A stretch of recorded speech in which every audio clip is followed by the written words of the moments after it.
Hi everyone, this is Farha and welcome back to my channel Active with Farha. আজ আমি বানাচ্ছি mutton কষা।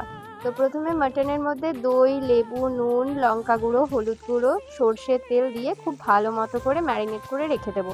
আর এদিকে মাটনের জন্য আমি পেঁয়াজ, ক্যাপসিকাম, আদা বাটা সমস্ত কিছু রেডি করে রেখে দিয়েছি। তারপর তেলের মধ্যে চিনি, তেজপাতা, এলাচ, পেঁয়াজ সমস্ত কিছু খুব ভালো করে দিয়ে একটু তেল দিয়ে দিলাম, তারপর কাঁচা লঙ্কা দিয়ে দিলাম।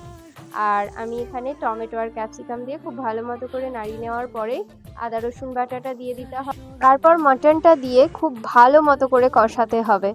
আর কষাতে কষাতে একটু করে গরম জল দিয়ে দিলেই খুব ভালো মতো করে সেদ্ধ হয়ে যাবে। যেহেতু আমি প্রেসার কুকারে করছি না, তো গরম জল দিয়েই আমি মাটনটা এখানে সেদ্ধ করেছি। তারপর মাটন হয়ে গেলে আমি মাটনের মধ্যে আলু এবং ধনেপাতা ছড়িয়ে দিয়েছি। তারপর উপর থেকে গরম মশলা আর ঘি ছড়িয়ে দিলেই রেডি হয়ে যাবে আমাদের লাল লাল ঝাল ঝাল মাটন কষা। Please subscribe.